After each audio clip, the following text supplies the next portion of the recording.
ಎಷ್ಟೋ ಕಡೆ 105 106 ವರ್ಷ ಆದ ಮುದುಕಿಯರು ಸತ ನಮ್ಮನ್ನು ಕರೆಸ್ತಾರೆ, ಪ್ರಾಣೇಶ್ವರ ಬರ್ರಿ ಖುಷಿ ಮಾಡಾಕತ್ತೀವಿ ನಾವು, ಪುಣ್ಯತಿಥಿಗೆ ಬರ್ತನಪ್ಪ ಅಂತ ಹೇಳ್ತೀನಿ. ನಮ್ಮಲ್ಲಿ ಪುಣ್ಯತಿಥಿಗಳಿಗೆ ಹಾಸ್ಯ ಸಂಜೆ ಏರ್ಪಡಿಸೋ ಮಠಗಳು ಎಷ್ಟದಾವೆ. ಯಾಕೆ ಆ ಕ್ಷಣ ಅದು ಮರಿಬೇಕು. ವೈರಾಗಿ ಬಂದು ನಾವು ಸನ್ಯಾಸಿಗಳೋದಕ್ಕಿಂತ ಜೀವನಕ್ಕೆ ಅಂಟಿಗೋಬೇಕು ನಾವು ಅನ್ನೋದು. ಅದಕ್ಕೆ ಹೊಸ ವರ್ಷ ಅದೊಂದು, ದಯವಿಟ್ಟು ಹೊಸ ವರ್ಷವನ್ನು ಉಳಿತದೊಂದಿಗೆ ಆಚರಣೆ ಮಾಡಬೇಡ್ರಿ. ಫ್ರೆಂಡ್ಸ್ ಬೆಳೆಸ್ರಿ, ಗ್ರೀಟಿಂಗ್ ಕಳಿಸ್ರಿ. ನಿಮಗಂತೂ ಗೊತ್ತೈತೆ ಹೂ ಕೊಡೋದು. ಹೂ ಕೊಡೋಕ್ಕೂ ಅದು ಹುಡುಗಿಯರ ಮನೆಗೆ ಜಾಸ್ತಿ ಹೋಗ್ತೀರಿ ನೀವು. ಹೂ ಕೊಡೋಕೆ ಗುಲಾಬಿ ಹುಡ್ಕೊಂಡು ಹೋಗೋದು, ಟಕ್ ಅಂತ ಬಾಗಿಲು ಹುಡುಗಿ ಬಂದ್ಲ ಐ ಲವ್ ಯು ಅನ್ನೋದು. ಅವರಪ್ಪ ಬಂದ ಅಣ್ಣ ಹಜಾರಿಗೆ ಜೈ ಬಾಗಿಲು ತಗೊಂಡು ಎರಡೂ ಅದಾವೆ ಇರ್ತಾಯಿಲ್ಲ ಐಡಿಯಾ. ಹೊಸ ವರ್ಷಕ್ಕೆ ಏನೇನಪ್ಪ, ಸ್ಯಾಮ್ಸಂಗ್ ಕಂಪ್ನಿ ಒಂದು ಮೊಬೈಲ್ ಬಿಡುಗಡೆ ಮಾಡೈತ್ರಿ. ಅದು ಟಚ್ ಸ್ಕ್ರೀನ್ ಅಲ್ಲ, ವೈಸ್ ಸ್ಕ್ರೀನ್. ಅದು ಟಚ್ ಸ್ಕ್ರೀನ್ ಹೋತು, ಬಟನ್ ಒತ್ತದಂತೂ ಯಾವಾಗ ಹಾಳಾಗಿ ಹೋತು. ಈಗ ಬರೀ ಅಂದ್ರೆ ಸಾಕು ಫೋನ್ ಕೆಲಸ ಮಾಡಕತ್ತೈತ್ರಿ. ಫ್ಲೈಟ್ ಮೋಡ್ ಬೇಕಾಗಿತ್ತು ನಿಮಗೆ. ಫ್ಲೈಟಿಗೆ ಹೋಗಂಗಿಲ್ಲ, ಪ್ರೊಫೈಲ್ಗೆ ಹೋಗಿ ಫ್ಲೈಟಿಗೆ ಹೋಗಿ ಮಾಡೋಂಗಿಲ್ಲ. ಅದನ್ನು ಹಿಡ್ಕೊಂಡು ಮೋದಿ ಮೋದಿ ಅಂದ್ರೆ ಸಾಕು, ಫ್ಲೈಟ್ ಮೋಡ್. ಯಾಕಂದ್ರೆ ಬರೀ ಫ್ಲೈಟ್ನಾಗ ಅಡ್ಡಾಡಕತ್ತಾರೆ ಅವರು. ಮೋದಿ ಮೋದಿ ಅಂದ್ರೆ ಸಾಕು, ಫ್ಲೈಟ್ ಮೋಡ್. ಸೈಲೆಂಟ್ ಮಾಡ್ಬೇಕಾಗಿತ್ತಪ್ಪ. ಮನಮೋಹನ್ ಸಿಂಗ್ ಮನಮೋಹನ್ ಸಿಂಗ್ ವೈಬ್ರೇಷನ್ ಇಡಬೇಕಾಗಿತ್ತು. ಕೇಜ್ರಿವಾಲ್ ಕೇಜ್ರಿವಾಲ್. ಸ್ಪೀಕರ್ ಆನ್ ಮಾಡಬೇಕಾಗಿತ್ತು. ಅರ್ನಾಬ್ ಗೋಸ್ವಾಮಿ ಅರ್ನಾಬ್ ಗೋಸ್ವಾಮಿ. ಸ್ವಿಚ್ ಆಫ್ ಮಾಡಬೇಕಾಗಿತ್ತು. Rahul Gandhi Rahul Gandhi.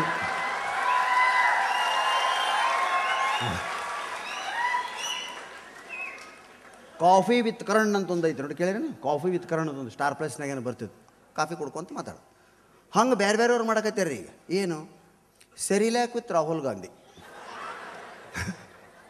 Tea with Modi, cough syrup with Kejriwal. ಇಷ್ಟು ಹೇಳಿ ಮುಂದೆ ಏನು ಬರೀತಾನವ? ಸದ್ಯ ನಮ್ಮ ಪುಣ್ಯ ಮೊರಾರ್ಜಿ ದೇಸಾಯಿ ಬದುಕಿಲ್ಲ. ಹೌದಾ ಸ್ನೇಹಿತರೆ? ಹಾಸ್ಯಕ್ಕೆ ಹಲವಾರು ಬಗೆ. ಇದೇ ಜನವರಿ 1 ನೋಡ್ಬೇಕಂತೇಳಿ ನಾರದಿ ಭೂಮಿಗೆ ಬಂದಂತ ಯಾವುದೊಂದು ಬಾರ್ನಾಗ ಹೋಗ್ಕೊಂಬಿಟ್ಟ. ಅವ ಏನು ಗೊತ್ತು ಏನಿದೆ ಅಂದ, ಯಾವ ಡ್ರಿಂಕ್ಸ್ ಬೇಕಂತ ಕೇಳಿದವ. ಬೇರೆ ಯಾವುದೋ ಒಂದು ತುಂಬ ಸ್ಟ್ರಾಂಗ್ ಇರೋದು ಚೆನ್ನಾಗಿರೋದು ತೊಗೊಂಬಂದು ತೊಂದಂಗೆಲ್ಲ ಕುಡಿಯಾಕತ್ತಿಬಿಟ್ಟವ. ಸೋಡಾ ಇಲ್ಲ, ನೀರಿಲ್ಲ, ರಾನ ಹೊಡ್ಯಾಕತ್ತಿದ. ತೊರೋ ಬ್ಯಾಸ್ ಹತ್ಬಿಟ್ಟವ. ಏನು ಕುಡಿತಾನೆ ಸತ್ತಿಗಿತ್ತಾನೆ ಎಲ್ಲಾರ ಒಂದು ತಂದು ಕೊಟ್ಟು ಸಾಕ. ಹುಚ್ಚ ಏನಿದು, ಯಾವ ಪರಿ ಕುಡಿಯಾಕತ್ತಿ ನೀನು? ಏನಿನ ಏರೋವಲ್ತಾನ ಒಟ್ಟ ಕಿಕ್ ಹೊಡೆಯವಲ್ತಾನ? ಅವ ಅಂದ ಹುಚ್ಚ, ನಾನು ನಾರದಿದ್ದೀನೋ ದೇವಲೋಕದಿಂದ ಬಂದೀನಿ, ಈಗ ಏರ್ತಿ ನೋಡು ಮಗ್ಗ ಅನ್ನಂತ. ಅರ್ಥ ಆತ? ಈಗ ಏರ್ತಿ ಮಗ್ಗ. ಯಾಕಂದ್ರೆ ನಮ್ಮಲ್ಲಿ ದೇವರು ಅಂದ ಅವ ಅಂದ್ರೆ ಕುಡ್ದಾನವ. ನಾ ದೇವರು ಅಂದ್ರೆ ಕುಡ್ದಾನ. ದೇವರು ದೆವ್ವ ಎರಡಕ್ಕೂ ಹೆದರ್ಲಾರ್ದ ಜನ ನಾವು. ಎರಡಕ್ಕೂ ಹೆದರೋರು ಇವು ಬೆಂಗಳೂರವ್ರು. ದೆವ್ವ ಬಂತ, ಅಯ್ಯೋ ದೆವ್ವ ಅಂತೆ ಮಾಮ ಈಗ ಡಮ್ ಅಂತ ಬಾಗಲಾಗ್ತವ, ಕಾಲಿಂಗ್ ಬೆಲ್ ಆಫ್ ಮಾಡ್ತವ. ಅಯ್ಯೋ ದೆವ್ವ ಓಡಾಡ್ತಂತೆ ನೋಡಿ ನೋಡಿ ನೋಡಿ ನೋಡಿ ಅಂತ ಕಿಡಿಕ್ಯಾಗ ನೋಡ್ತಾವ. ನಮ್ಮ ಮಂದಿ ದೆವ್ವ ಬಂದಕ್ಕಿಂತ ಎಳಕಂಬಂದು ಕುಂದ್ರಿಸಿ ಬೇನ್ ತೊಪ್ಪಲ ಹರ್ಕಂಬಂದು 4 ಜಡ್ತಾ ಜಡ್ದು 2 ಕೊಡ ನೀರು ಎತ್ತಿದ್ರೆ ಹಾಕಿ ಓಡೇಗಿ ಬಿಡ್ಬೇಕು ದೆವ್ವ ಸಮೇತ. ಯಾವುದಕ್ಕೂ ಅನ್ಸಂಗಿಲ್ಲ ರೀ. ದೇವ್ರು ಬಂದೈತೆ ಅಂದರೆ ಅದನ್ನು ಸಹಿತ ಮುಂದೆ ಕುಂದ್ರಿಸಿ ಅದು ಅಂತಿರ್ತದೆ. ದೇವ್ರು ಬಂದು ನೋಡ್ರಿ ಇವು ಮುಂದೆ ಕುಂತ ಹೇಳವ್ವ ಏನು ಬೇಕು ಹೇಳು. ನೋಡ್ರಿ ದೇವ್ರಿಗೆ ಏನು ಬೇಕಂತ ಕೇಳ್ತಾರೆ ಇವರು ಭಕ್ತರು. ಈ ದೇವ್ರು ಇವನ ಅದ ಅಂತಂದ್ರೆ ಏನು ಬೇಕು ಹೇಳು. ಹೋಳಿಗೆ ಬೇಕನ? ಅಂತೈತದ. ಹೋಳಿಗೆ ತನ ದೇವ್ರ ಇಲ್ಲಿ. ಈಗ ಕೋಳಿ ಬೇಕನ? ನಾಟಿ ಕೋಳೆನ? ಮ್ಯಾಗ ಸರಾಯಿ ಬೇಕನು? ಕಂಟ್ರಿ ಸರಾಯಿ ತರಬೇಡ, ಓಲ್ಡ್ ಮಾಂಕ್ ತೊಂಬ. ಇಂಥ ದೇವ್ರು ನಮ್ಮಲ್ಲಿ ಅದ. ಹಾಂ ಇವು ಎಲ್ಲ ಪಾಪ ಅಂಜಿಬಿಡ್ತಾರೆ. ಇನ್ನರ್ಗ ಎಲ್ಲ ಕಡೆ ಹೇಳಿದ್ದೀನಿ, ರಿಮೈಂಡ್ ಮಾಡ್ತಿದ್ದೀನಿ ನನ್ನ ಕಡೆ ಅಷ್ಟೇ. ಕಲಾಸಿಪಳ್ಳೆ ಬಸ್ಸಿನಾಗ ಹೊಂಟೀನಿ, ಫುಲ್ ರೀ bus. Ticket ticket ticket ticket ಅಂತ ಒಂದು ಕಂಡಕ್ಟರ್ ಒಂದು ಮುದುಕ್ರಿ ಕೂದಲಕ್ಕೆ ಎದ್ರಿಕೊಂಡು ಕುಂಕುಮ ಅಳಿಸ್ಕೊಂಡು ಸೆರಗೆ ಹೋಗೋದು ಅನ್ನಕತ್ಬಿಡ್ತು. ಬೆಂಗಳೂರು ಕಂಡಕ್ಟರ್ ಮೊದಲಪ್ಪ ಭಯಸ್ತು ರೀ. ಥರ ನಡ್ಕತ್ತಿಬಿಟ್ಟವ. ಅಯ್ಯೋ ತಾಯಿ ಏನಾಯ್ತಮ್ಮ ಏನಾಯ್ತಮ್ಮ? ಅಣ್ಣಮ್ಮ ಬಂದಾಳ ಮೈಯಾಗ. ಅಣ್ಣಮ್ಮ ಅಂದ್ರೆ ದೊಡ್ಡ ನಮ್ಮ ಗಾಳ್ಯಮ್ಮ ದುರ್ಗಮ್ಮ ಇದ್ದಂಗೆ ರೀ. ಅಣ್ಣಮ್ಮ ಬಂದಾಳ ಮೈಯಾಗ. ಅಯ್ಯೋ ಯಾಕೆ ಬಂದು ತಾಯಿ? ಟಿಕೆಟ್ ಕೇಳಿದಲ್ಲ. ಅಯ್ಯೋ ತಪ್ಪಾಯ್ತಮ್ಮ ಕೇಳಿಲ್ಲಮ್ಮ. ಎಲ್ಲಿಗೋಬೇಕಮ್ಮ? ಕಲಾಸಿಪಳ್ಳ. ಮನೆಗೆ ಬಿಡ್ತೀನಮ್ಮ ಅಂದ. ಕಲಾಸಿಪಳ್ಳಕ್ಕೆ ಹೋಗಿ ಹಾಕಿ ಗುಡಿಸಲು ಮುಂದೆ ನಿಂತಿರಿ ಬಸ್ಸು. ಅಲ್ಲೇ ಆ ಮುದಿ ಕೀಳದಿಂದ ಓಸು ರೊಕ್ಕ ಟಿಕೆಟ್ ಅಲ್ರಿ ಕಲೆಕ್ಷನ್ ಆದ ರೊಕ್ಕ ಎಲ್ಲ ಹಾಕಿ ಗುಡ್ಯಾಗ ಹಾಕಿತ್ರಿ. ಹಾಕಿ ಅವನ್ನೆಲ್ಲ ನೋಡಿ ಈ ನೋಟ್ ನಡೆಯಂಗೆ ನೋಡಿ ಬೇರೆ ಕೊಡೋದು. ದೇವರಲ್ರಿ ಎಲ್ಲ ಗೊತ್ತಾಕೈತೆ. ಇದು ಕೋಟಾ ನೋಟ್ ಸೆಕ್ಯೂರಿಟಿ ಥ್ರೆಡ್ ಇಲ್ಲಿ ನೋಡಂತೈತೆ. ಅದು ಎಲ್ಲ ಕೊಟ್ಟು ಕೈ ನಾನಂದು ಎಂತ ಊದ್ ಸೊಳೆ ಮಗಿವ ಅದು ಏನೋ ಅಂದ್ರೆ ಕರೆ ತಿಳ್ಕೊಂಬಿಟ್ಟಲ್ಲ ಏನು ಹಂಗೆ ಅಯ್ಯೋ ಸಾರ್ ಅಣ್ಣಮ್ಮ ಭಾಳ ದೊಡ್ಡ ದೇವತೆ ಸಾರ್ ನಾನು ಮಕ್ಕಳಂತಿಗೆ ಸರ್ ಉಳ್ಕೋಬೇಕಲ್ಲ ಸರ್ ಕೋಪಿಸ್ಕೊಂಡ್ರೆ ಕಟ್ಟ ಊತ್ ಪಾಪ ಮುಗ್ಧದಾನ ಅದು ದುರುಪಯೋಗ ಮಾಡ್ತೀನಿ ಹೆಣ್ಮಗಳು ಅನ್ಕೊಂಡು ಹೇಳ್ದೆ ಮೆಜೆಸ್ಟಿಕ್ಕಿಗೆ ಬಂದು ಆ ಬಸ್ಸಿನಾಗ ಒಂದು ಹುಬ್ಬಳ್ಳಿ ಮುದುಕಿ ಐತೆ ನಾನು ನೋಡೇ ಇಲ್ರಿ ಆ ಮುದುಕಿ ತಲೆಗೆ ಐಡಿಯಾ ಬಂತು ನಾನು ಹಿಂಗೆ ಮಾಡ್ಬೇಕಲ್ಲೇ ಕಂಡಕ್ಟರ್ ಟಿಕೆಟ್ ಬಿಡ್ತಾನೆ ಮನೆ ಮುಂದೆ ಇಳಿಸ್ತಾನೆ ಮತ್ತು ಅವತ್ತು ಕಲೆಕ್ಷನ್ ಎಲ್ಲ ಕೊಡ್ತಾನೆ ಯಾರಿಗುಂಟು ಯಾರಿಗಿಲ್ಲ ಅಂತ ಬಂತ್ರಿ ಇಲ್ಲಿ ಸೌದತ್ತಿ ಅಲ್ಲಮ್ಮನ ಜಾತ್ರೆ ಕುಂತು ಬಿಡ್ತು ಬಸ್ ಫುಲ್ ಬಸ್ ಎಲ್ಲ ಜನರನ್ನು ಸರಿಸ್ಕೊಂತೀವಿ ಬಂದು ನೋಡಿಬಿಟ್ಟಿತ್ತಲ್ಲ ಕುಂಕುಮ ಅಳಿಸ್ತು ಸೆರಗ್ ಒಗಿತು ಕೂದಲ ಜಾಡಿತು ಇವು ನಮ್ಮ ಕಂಡಕ್ಟರ್ ಮೊದಲ ನಿಗೆಟ್ಟವು ಇವು ಏಳು ಸಲ ಸಸ್ಪೆಂಡ್ ಆಗಿರ್ತಾವೋ ಏಳು ಸಲ ಒಳಗೆ ಬಂದಿರ್ತಾವೆ ಎಂತೆಂಥವ್ರು ನೋಡಿರ್ತಾವೋ ಏನು ಅಂದ್ಗಳಿಗೆ ನಿಂತು ಏನಾಯ್ತು ಪೆಟ್ಟಿಸ್ಬಂತ ನನಗಂದ ಗಾಬರಿ ಬಿಡ್ತೀರ ಮುದುಕಿ ಏಯ್ ಯಾಕ ಏನು ಯಾರು ನೀನು ಎಲ್ಲಮ್ಮ ಸೌದತ್ತಿ ಎಲ್ಲಮ್ಮ ಎದಕ್ಕೆ ಬಂದಿ ಟಿಕೆಟ್ ಕೇಳಿದೆಲ್ಲ ಹೌದು 2 ಟಿಕೆಟ್ ತಗೋ ನೀನು ಯಾಕ ನಿಂದೊಂದು ಎಲ್ಲ ಮುಂದೊಂದು ಜಾತ್ರೆ ಟೈಮು ಒಬ್ಬರಿಗೆ ಸೀಟ್ ಇಲ್ಲ ಹಾಂ ಅಖಿಲ್ ಬೇಗ ಮೈಮ್ಯಾಗ ಕರ್ಕೊಂಡು ಏನು ಗಾಬರಿ ಬಿಡ್ತೀರಿ ಮುದುಕಿ ಯಪ್ಪ ಬೇಡ ಯಪ್ಪ ಒಂದು ಟಿಕೆಟ್ ಕೊಡ ಸಾಕು ಮತ್ತೆಲ್ಲ ಒಂದು ಕಿಟಕಿ ಕಾಯಿಸಿ ಹೇಳೋದು ಹಾಕಿ ಅಂತ ನಮ್ಮವ್ರದ್ದು ಜೀವನಾನುಭವ ಅದು ಎಲ್ಲರೂ ಹೋಗಿಂದ ಮುದುಕಿ ನಿಂತು ಅಯ್ಯಪ್ಪ ಅಲ್ಲಿ ನೋಡಿ ಬೆಂಗಳೂರ ಕಂಡಕ್ಟರ್ ಹುಚ್ಚೋಯ್ಕೆಬಿಟ್ಟ ಗೊತ್ತಾಯ್ತಾನೆ ಎಲ್ಲರೂ ನಿನಗೆ ಯಾಕೋ ಈ ಬುದ್ಧಿ ಬರವಲ್ತು ಹುಚ್ಚಿ ಕಾಯಕವೇ ಕೈಲಾಸ ಅಂತ ಹೇಳ್ಯಾರ ಬಸವಣ್ಣವ್ರು ನಾಡಿದು ದುಡ್ದು ತಿನ್ಬೇಕು ಯಾಕೆ ನಿನಗೆ ಹೆಂಗೆ ಹಿಂಗೆ ಗೊತ್ತ ನನಗೂ ನೌಕರಿ ಇಲ್ದಾಗ ನನ್ನ ಮೈಯಾಗ ಹನುಮಪ್ಪ ಬರ್ತದ್ದ ಅಂದ ಅವ ಅಂದರೆ ದೇವರು ದೆವ್ವ ಇವೆಲ್ಲ ಉದ್ಯೋಗವಿರಲಾರ್ದಂಥ ಕಾಯಕ ಮೈಯಲ್ಲಿ ಶಕ್ತಿ ಇರೋವರೆಗೂ ಬೆವರು ಸುರಿಸಿ ದುಡಿದ ಹಣ ಮಾತ್ರ ನಮಗೆ ದತ್ತದ ಸ್ನೇಹಿತರೆ ಎ ಸಿ ರೂಮ್ನೊಳಗೆ ಕೂತು ಇನ್ನೊಬ್ಬರನ್ನ ಶೋಷಣೆ ಮಾಡಿ ಗಳಿಸಿದಂಥ ಹಣ ಮುಂದೆ ನಮ್ಮ ರೋಗಕ್ಕೆ ಆಗ್ತದಾಗಲಿ ಅದು ಉಪಯೋಗಕ್ಕೆ ಬರೋಂಗಿಲ್ಲ. ಜ್ಞಾಪಕ ಇಟ್ಕೊಳ್ರಿ, ಹಣದ ಋಣದ ಕೆಲಸ ಭಾಳ ಐತೆ ಸ್ನೇಹಿತರೆ. ಒಬ್ಬ ಗೌಡಿದ್ದ, ಒಬ್ಬರದೊಂದು ಪೈಸಾ ತಿಂತಿದ್ದಿಲ್ಲ. ಒಂದು ದೂರ ನಡೆದ ಘಟನೆ ಅಂತಿದ್ದು, ಒಂದು ಪೈಸಾ ತಿಂತಿದ್ದಿಲ್ಲ ಪುಣ್ಯಾತ್ಮ. ಪುರಾಣದಲ್ಲಿ ಬರ್ತಕ್ಕಂಥ ಕತೆ, ಇತ್ತೀಚೆಗೆ ಹೊಂದಿಸ್ಯಾರ ಅದನ್ನು.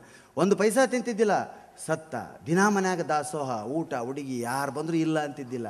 ಪ್ರಾಮಾಣಿಕವಾಗಿ ಬದುಕ್ತದ. 100 ಎಕರೆ ಜಮೀನಿತ್ತು. ಕೊನೆಗೆಲ್ಲ ಮಠಕ್ಕೆ ಬರೆದು ಸತ್ತ. ನರಕಕ್ಕೆ ಹೋದನ್ರಿ. ಆಶ್ಚರ್ಯ ಆತಂತ ಗೌಡಗ. ಏನಿದು, ಒಬ್ರದ್ದು ಒಂದು ದಿನಕ್ಕೆ ತಿಂದಿಲ್ಲ, ನಂದ ಕಳ್ಕೊಂಡು ನೀನು ಏನಿದು ನೆನಪು ಮಾಡಿಕೋ. ನೀ ತಿಂದಿದ್ದು ಒಬ್ರದ್ದು, ಏನು ತಿಂದೀನಿ ನೆನಪು ಮಾಡಿಕೋ. ಅವನಿಗೆ ಮೆಮೊರಿ ರಿಕಾಲಿಂಗ್ ಮಾಡಿದರು. ಯಾರ್ದೋ ಎಳ್ಳನ್ನು ಹೊಲದಾಗ ಹೊಂಟಾಗ ಗೌಡನ ಚಪ್ಪಲಿ ಮ್ಯಾಗ ಒಂದು ಎಳ್ಳು ಬಂದು ಕುಂತಂತ್ರಿ. ಅವ ಹೆಜ್ಜೆ ಟ್ರಬ್ಸಕ್ಕೆ ಅದು ಪಟ್ ಅಂತ ಎಳ್ಳು ಹಾರಿ ತುಟಿ ಮ್ಯಾಗ ಕುಂತಂತ.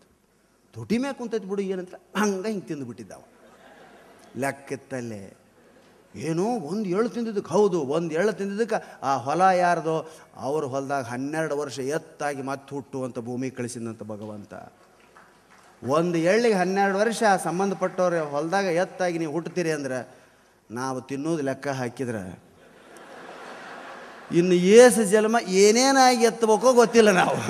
ಹಾಂ, ಎಷ್ಟು ಚಂದ ಅದಾವ ಸ್ನೇಹಿತರೆ ಋಣದ ಕಥೆಗಳು. ಅದಕ್ಕೆ ಅನ್ಯಾಯದ ಹಣಕ್ಕೆ ಕೈ ಹಾಕಬೇಡ್ರಪ್ಪ. ಈ ಭೂಮಿ ಉಳಿದಿರದೆ ಕೆಲವು ಜನ ಪುಣ್ಯಾತ್ಮರಿಂದ. 1,20,000 ಸಂತರಾಗಿ ಹೋಗ್ಯಾರ ಈ ನಾಡಿನಲ್ಲಿ. 1,20,000 ಸಂತರು, ಎಲ್ಲ ಜಾತಿ ಧರ್ಮದಲ್ಲಿ. ಕ್ರಿಸ್ತ, ಬುದ್ಧ ಇರ್ಬೋದು, ನಮ್ಮ ಶರಣರು ಇರ್ಬೋದು, ದಾಸರು ಇರ್ಬೋದು. 1,20,000 ಜನಸಂಖ್ಯೆ ಎಷ್ಟೈತೆ? ಕೋಟ್ಯಾಂತರ, ಮಿಲಿಯಗಟ್ಟಲೆ ಐತಿ. 1,20,000 ಜನರ ಬೋಧನೆ ಸಾಲಂಗಿಲ್ಲ. ನಾವೂ ಸಹಿತ ಸಂತರಾಗಬೇಕು. ಸಂತರಾಗಿ ಹೆಂಗೆ ಆಗ್ಬೇಕು ಅಂದ್ರೆ, ಪುರಾಣ ಹೇಳ್ಕೊಂತ ಹೋದ್ರೆ ಬೈದು ಕಳಿಸೋರದಾರ. ಅದಕ್ಕೆ ಹಾಸ್ಯದ ಮೂಲಕ ತತ್ವವನ್ನು ಹೇಳ್ರಿ ಅಂತ ನಾವೆಲ್ಲರೂ ಹೇಳ್ತೀವಿ. ಪುರಾಣ ಪುಣ್ಯಕಥೆಗಳಿಗೆ ಹಾಸ್ಯ ಅಳವಡಿಸ್ಕೊಳ್ತಾರೆ. ಇದನ್ನು ಹೇಳಿದ್ನಲ್ಲ, ವಚನ ಹೇಳಿದ್ರೆ ಯಾರೂ ಇರ್ತಿದ್ದಿಲ್ಲ ಅಂಥೇಳಿ. ನಮ್ಮ ಕಾಲಕ್ಕೆ ಸಿದ್ಧಲಿಂಗ ಭಾಳ ಚಂದ ಅಂತ ಹೇಳಿದ್ದು ನಾನು. ಭಾಳ ಅದ್ಭುತವಾದಂಥ ವ್ಯಕ್ತಿ. ಮಾಸ್ತರ್ ಈಗ ಲವ್ ಲಿಗಾಡ ಮೊಬೈಲ್ ಬಂದಿದ್ದು ಶುರುವಾಗಿ ಅಂತ ತಿಳ್ಕೊಂಡಿರಿ. ಮೊದಲ ಇತ್ತು ಲವ್. ಒಂದು ಹುಡುಗಿ ಹುಟ್ಟಿದ್ಲು, ಒಂದು ಹುಡುಗ ಹುಟ್ಟಿದ. ಇಬ್ಬರು ಎಂದು ಹುಟ್ಟಿದ್ರೋ ಲವ್ ಶುರುವಾತ ಅಲ್ಲೇ. ಹಾಂ, ಕೃಷ್ಣದೇವರಾಯ ಹಂಪ್ಯಾಗ ತನ್ನ ಹೆಸರು ಕೊರೆಸಿಲ್ಲ. ಬಾದಾಮಿ ಇವರು ಎಲ್ಲಿಯೂ ತಮ್ಮ ಹೆಸರಿಲ್ಲ. ಇವ್ರು ನೋಡಕ್ಕೆ ಹೋದವರೆಲ್ಲ ಕೊರಿತಾರೆ. ಟಿಂಗ್ ಅಂತ ಹಿಂಗೆ ಮಾಡಿ, ಟಿಂಗ್ ಅಂತ ಮಾಡಿ ಬಾಣದ ಗುರ್ತಲ್ಲಿ ದ್ಯಾಮವ್ವ ಲವ್ಸ್ ಫಕೀರವ್ವ, ಅಥವಾ ದ್ಯಾಮಪ್ಪ ಲವ್ಸ್ ಫಕೀರವ್ವ, ಇಲ್ಲ ಹುಸೇನ್ ಪಾಷಾ ಲವ್ಸ್ ಪೀರವ್ವ. ಏನು ಹೆಸರಲ್ಲೇ ಅಪ್ಪ ನಿಮ್ಮ, ಏನು ಲವ್ ಅಲ್ಲೇ ಅಪ್ಪ ಹೆಸರು. ಇದನ್ನು ನಮ್ಮ ಕಾಲ ಕನ್ನಡ ಮಾಸ್ಟರ್ ಹೇಳ್ತದೆ. ಮೊದಲು ನಿಮ್ಮ ಕಾಲ ಮೇಲೆ ನೀವು ತೊಗೊಂಡು ಅನ್ನ ಗಳಿಸಿಕೊಳ್ರಿ. ಹೆಣ್ಣಿನ ಕಡೆ ನೋಡಬೇಡ್ರಿ. ಹೆಣ್ಣು ಸರ್ವನಾಶಕ್ಕೆ ದಾರಿ. ಹೆಣ್ಣು ನೋಡಿದ್ರೆ ಹಾಳಾಗ್ತೀರಿ. ಅನ್ನ ದುಡಿದ್ರಿ. ಆಮೇಲೆ ಒಂದು ಗಂಡಿಗೆ ಒಂದು ಹೆಣ್ಣು ಅಂತ ಇಟ್ಟಾನ ಭಗವಂತ. ದುಡಿಯೋದು ಕಲೀರಿ ಮೊದಲು. ಸಣ್ಣ ಸಣ್ಣ ಪ್ರಾಣಿಗಳ ಸಹಿತ ಮೊದಲು ಹೊಟ್ಟೆ ತುಂಬ್ಕೊಂತವ. ನೀವು ಹುಟ್ಟಿದ್ರೆ ಲಗ್ನ ಅಂತಿರಲ್ಲೇ ಹುಚ್ಚೊಳೆ ಮಕ್ಕಳ ಅಂತ ಬೈತಿದ್ದ ಹುಡ್ರೆಲ್ಲ ನಗ್ತದ್ರೆ ಹುಚ್ಚು ಮಾಸ್ತರ್ ಅಂತ. ಅವ ಪ್ರಯೋಗ ಮಾಡ್ಬೇಕಂತೇಳಿ ಒಂದು ಇಲಿ ಬೋನ್ ತಂದನ್ರಿ. ಇಲಿ ಬೋನ್ ತಂದು ಇಲಿ ಬೋನ್ ಇಟ್ಟ. ಆ ಬೋನ್ನೊಳಗೆ ಒಂದು ಹೆಣ್ಣು ಇಲಿ ಕಟ್ಟಿದೆ. ಈ ಸೈಡ್ 2 ಕಂಪಾರ್ಟ್ಮೆಂಟ್ ಇದ್ದೋದ್ರಾಗ ಈ ಸೈಡ್ ಹೆಣ್ಣು ಇಲಿ ಕಟ್ಟಿದೆ, ಈ ಸೈಡ್ ಒಂದು ಮಿರ್ಚಿ ಕಟ್ಟಿದೆ ಒಳಗೆ. ಗಂಡಿಲಿನ ಬಿಟ್ಟಿನಿ ರೀ, ಗಂಡಿಲಿ ಸರ್ಗನ ಒಳಗೆ ಹೋಗಿ ಹೆಣ್ಣಿನ ಕಡೆ ನೋಡಲಿಲ್ಲ, ಮಿರ್ಚಿ ಕಚ ಕಚ ಕಚ ತಿಂದು ಹೊರಗೆ ಬಂದ್ಬಿಟ್ಟು. ಮತ್ತು 15 ಮಿನಿಟ್ ಆದಮೇಲೆ ವಡ ಕಟ್ಟಿದೆ, ಮತ್ತೆ ಬಿಟ್ಟು ಹೆಣ್ಣಿನ ಕಡೆ ನೋಡಲಿಲ್ಲ, ಕಚ ಕಚ ಕಚ ವಡ ತಿಂತು ಬಂತು. ಹೇಳಿದೆ ನೋಡ್ರಲೆ ಹೆಣ್ಣು ನೋಡ್ತೇನೆ, ಇಲಿ ಅದು ಸಣ್ಣ ಪ್ರಾಣಿ ಮೂಷಿಕ, ಹೊಟ್ಟೆ ನೋಡಲಿಲ್ಲ. ವಡ ಮಿರ್ಚಿ ತಿಂದ್ರೆ ಹೊಟ್ಟೆ ಮುಖ್ಯ, ಅನ್ನ ಗಳಿಸ್ಬೇಕು ಮೊದಲ, ಆಮೇಲೆ ಹೆಣ್ಣು. ವಾ ಚಪ್ಪಾಳಿ ಹೊಡೆದ್ರಲ್ಲ, ಶಬಾಷಿ. 4ನೇ ಸಲ ಮತ್ತೆ ಬನ್ನು ಕಟ್ಟಿದ, ಬಿಟ್ಟ ಕಚ ಕಚ ತಿಂತು. ಎಲ್ಲ ಹುಡುಗರು ಹೌದು ಸರ, ಇಲಿಯಿಂದ ನಾವು ಪಾಠ ಕಲ್ತೀವ್ರಿ, ಹೆಣ್ಣು ಕಡೆ ನೋಡಬಾರ್ದ್ರಿ, ಆಹಾರ ಹುಡುಕೋಬೇಕ್ರಿ. ಸಿದ್ಲಿಂಗ ಮೆಲ್ಲಕ್ಕೆ ಎದ್ದು ನಿಂತು. ನನಗೊಂದು ಡೌಟ್ ಐತೆ ಸರ್, ಏನು ನೀವು ಬರೇ ಮಿರ್ಚಿ ವಡ ಚೇಂಜ್ ಮಾಡಕತ್ತೀರಿ, ಒಮ್ಮೆ ಹೆಣ್ಣಿಲಿನ ಚೇಂಜ್ ಮಾಡ್ರಿ ಅಂತ. ಅದಕ್ಕಲ್ಲೇ ನನಗೆ ಅನುಮಾನ ಬರಕತ್ತೈತ್ರಿ, ಮೋಸ್ಟ್ಲಿ ಅದು ಹೆಣ್ತಿರ್ಬೇಕ್ರಿ ಅನ್ಸಕತ್ತೈತಿ. ಅದಕ್ಕೆ ಅದು ಆ ಕಡೆ ನೋಡ್ಬಲ್ತು, ಅದು ಒಂದು ಚೇಂಜ್ ಮಾಡಿ ನೋಡ್ರಿ ನೀವು ಒಂದು. ಹೌದಾ? ಜೀವನಾನುಭವ, ಲೌಕಿಕ ಜ್ಞಾನ, ಹಾಸ್ಯ ಪ್ರಜ್ಞೆ ಮೂರೂ ಸೇರಿದಾಗ ಭಾಳ ನವರಸಗಳಿಂದ ಕೂಡ್ತದೆ ಸ್ನೇಹಿತರೆ. ಅದಕ್ಕೆ ದಯವಿಟ್ಟು ನಾನು ಆಫೀಸರ, ನಾನು ಡೀನು, ನಾನು ಡಾನು, ನಾನು ಚೇರ್ಮನ್ನು, ನಾನು BM, ನಾನು ABM, ನಾನು ಮ್ಯಾನೇಜರು ಅಂತ ಮಾಡೋದಕ್ಕಿಂತ ಅದು ನಿಮ್ಮ ಆಫೀಸ್ನಾಗಿರಲಿ, ಹೊರಗೆ ಬಂದ ತಕ್ಷಣ ನಾನೊಬ್ಬ ಮನುಷ್ಯ, ನಾನೊಬ್ಬ ಮಾನವ, ನನ್ನ ಕೈಯಿಂದ ಎಷ್ಟು ಸಾಧ್ಯವೋ ಅಷ್ಟು ಜನರ ಬಾಯಲ್ಲಿ ನಗು ತರಿಸಬೇಕು, ಕಣ್ಣಾಗ ನೀರು ತರಿಸಬಾರ್ದು ಅನ್ನೋ ಪ್ರತಿಜ್ಞೆ ಮಾಡ್ಕೊಂಡು ಹೊರಗೆ ಬಂದಿರಿ ಅಂದರೆ ನಿಮ್ಮ ಎಲ್ಲ ಕೆಲಸ ಸಲೀಸಾಗ್ತಾವೆ ಸ್ನೇಹಿತರೆ. ಪ್ರಾಮಾಣಿಕತೆಯನ್ನು ಬೆಳೆಸ್ಕೊಳ್ರಿ, ಸಾಹಿತ್ಯವನ್ನು ಓದ್ರಿ, ಹಾಸ್ಯ ಪ್ರಜ್ಞೆ ಬೆಳೆಸ್ಕೊಳ್ರಿ. ಈ ವಿಷಯಕ್ಕೆ ನಮ್ಮ ತಾಯಂದರು, ಹೆಣ್ಣು ಮಕ್ಕಳನ್ನ ನಾನು ತುಂಬ ಇಷ್ಟಪಡ್ತೀನಿ. ನಗು, ಸೌಂದರ್ಯ ಅವ್ರ ಮುಖದಲ್ಲಿ ಮಾಸಲಾರ್ದಂಗೆ ಯಾಕೆ ಐತೆ ಅಂದರೆ ಸದಾ ನಗ್ತಾರ, ಮಾತಾಡ್ತಾರೆ, ಇನ್ನೊಬ್ಬರನ್ನ ಹಚ್ಕೊತಾರೆ. ನಾವು ಗಂಡಸರು ಒಂಟಿ ಗೂಬೆಗಳು. ಕುವೆಂಪು ಅವ್ರು ಬರೀತಾರೆ, ಬಂದರ್ ಬಾಲೆಯರ್ ಗಿಳಿಹಿಂಡ ನಣಕಿಪೋಲ್. ಬಾಲೆಯರ್ ಹೆಂಗೆ ಬರ್ತಾರೆ ಹೆಣ್ಮಕ್ಳು? ಗಿಳಿಹಿಂಡ ನಣಕಿಪೋಲ್ ಬರ್ತಾರೆ. ಗಿಳಿಹಿಂಡ ಅಂತ ವರ್ಣಿಸ್ತಾನೆ, ಗಿಳಿಗಳಿದ್ದಂಗೆ ಇರ್ತಾರೆ. ಇದು ಗಂಡಸು ನಿಂತನ್ನು ಒಂಟಿ ಗೂಬೆಯೋಳು. ವಾಕಿಂಗ್ ಮಾಡ್ತಾವೆ ಗಂಡಸರು ನೋಡ್ರಿ, ಹೆಣ್ಮಕ್ಳು ವಾಕಿಂಗ ಮಾಡಂಗಿಲ್ಲ. ಮಾಡಿದ್ರು ಗುಂಪು ಗುಂಪಾಗಿ ಓಣಿ ಮಂದಿ ಎಲ್ಲ ಹೋಗ್ತಾರೆ. ಚುಡಿದಾರ 1950 ಡ್ರೆಸ್ ಕೊಡ್ರಿ ವಾಕಿಂಗಿಗೆ.